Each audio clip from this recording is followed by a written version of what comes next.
여러분 안녕하십니까. 이재명 공직선거법 위반 징역 1년에 집행유예 2년 나오자 이재명 본인은 물론이고 지금 민주당이 말이죠.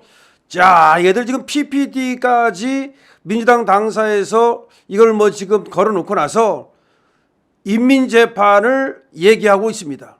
계속해서 말이죠. 이 법원의 판결을 까대면서 사법살인이니 등등 떠들어대면서 국민이 판단할 권리가 있다. 아니, 재판을 국민이 하자는 말입니다. 즉 인민재판을 입에 올리는 그런 무도한 짓거리를 하고 있습니다. 이놈들이 말이죠. 그야말로 미친 액사 아닙니까? 아니, 판사의 판결을 마음에 안 든다고 국민이 재판하자? 그러면 국민이 재판하는 게 뭐예요? 인민재판 아닙니까? 그럼 인민재판이 얼마나 무서운 건지 몰라요? 국민이 재판하면 어떤 일이 벌어지는지 몰라요?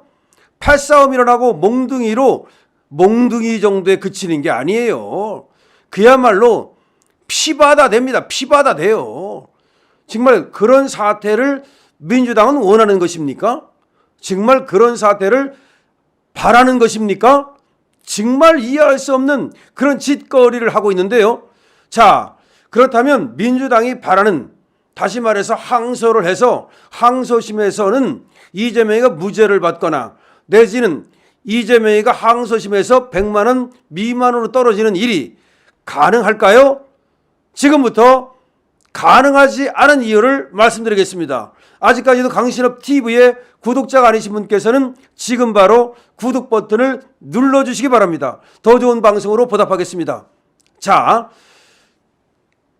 검찰이 구형을 하고 그리고 판사가 판결을 할 때는 직업적으로 합니다. 다시 말해서 아마추어가 하는 것이 아닙니다. 언론에서 양형을 예상해보고 유무죄를 예상해보는 거, 이건 아마추어죠. 언론인적 시각에서 하는 거죠. 또는 변호사가 하는 것은 또 뭡니까? 변호사적 시각에서 내가 이재명의 변호사라면 나는 무죄를 바라겠죠. 내가 이재명을 고소 고발한 사람이라면 더 많은 형이 나오기를 바라겠죠. 그러니까 변호사적 시각이 있고 언론적 시각이 있고 일반 국민의 시각이 있습니다. 내가 바라고 희망하는 것이 있고 그리고 실제 나오는 것과는 같을 수가 없어요. 그런데 검사나 판사는 그냥 일반인적 시각에서 아마추어적 시각에서 하는 게 아니에요.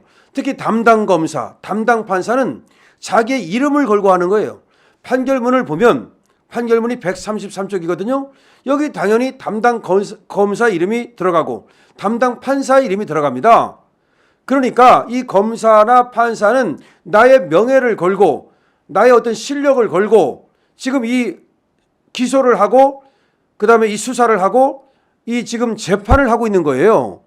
이것이 나중에 이 사람의 이력이 되고 경력이 되고 실적이 되고 그 사람의 공정성을 판단하는 내지는 실력을 판단하는 기준이 됩니다. 더군다나 1심 때는 말이죠. 이 1심이 끝나는 게 아니잖아요. 누가 봐도 이건 항소심 갈 거 아닙니까? 누가 봐도 대법원까지 갈 거 아닙니까? 그럼 나의 판결이 대법원까지 유지가 되지 않는다면 위에서 그냥 깨져버린다면 나는 두 가지를 의심받겠죠. 하나는 쟤 뭐야 저거 공정하지 않네? 또는 뭡니까? 쟤 뭐야 저거 실력이 없네? 그러면 공정하지 않거나 실력이 없다는 것은 판사에게는 치명적이겠죠. 그야말로 앞으로 승진도 못할 것이고 좋은 어떤 그런 법원에 가가지고서 그야말로 중요한 자리에서 판결하지 못하겠죠. 그냥 빌빌거리다가 그냥 옷 벗는 방법밖에 없고 그저 그런 판사로 그렇게 낙인 찍히겠죠.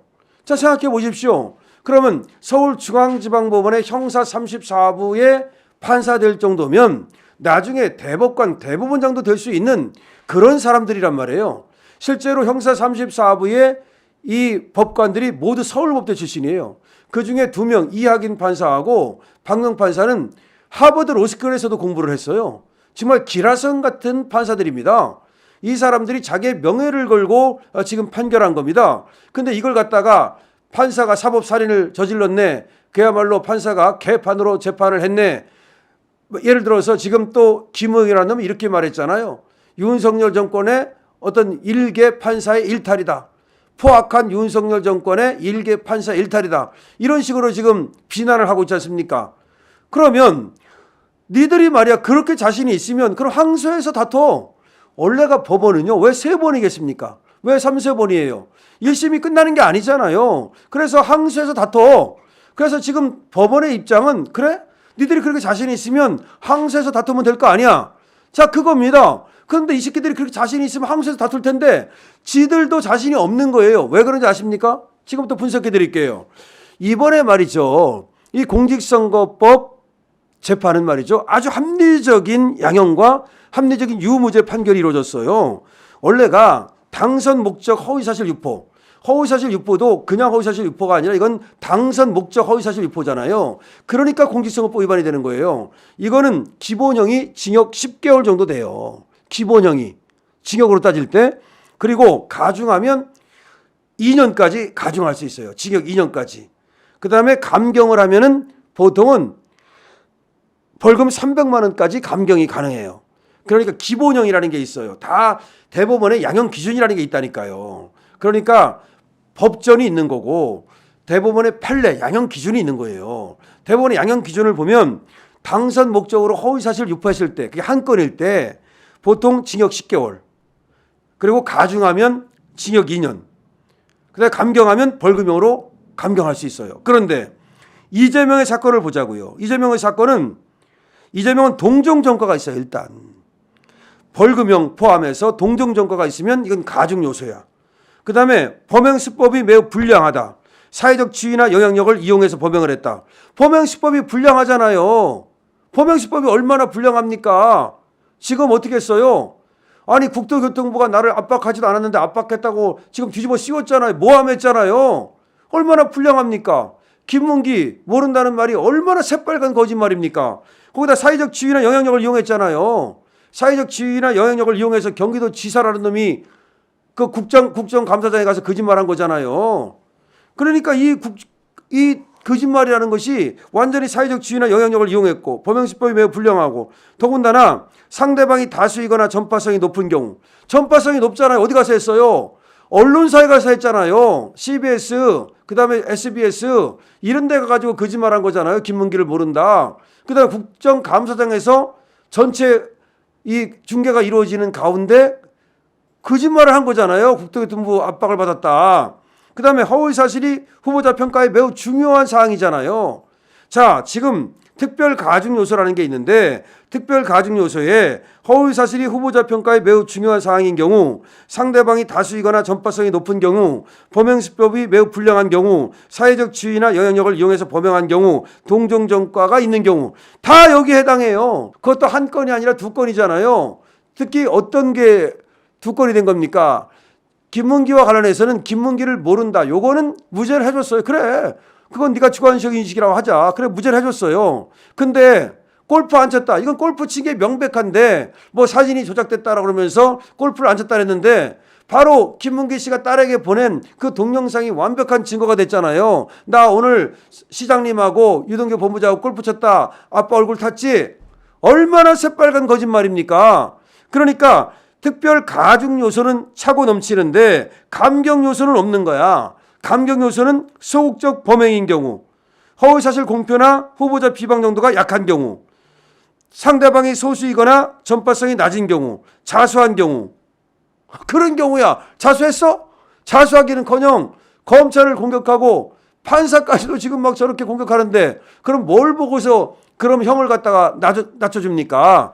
그래서 여러분 여기서 중요합니다. 항소를 해도 바뀔 가능성은 0%예요.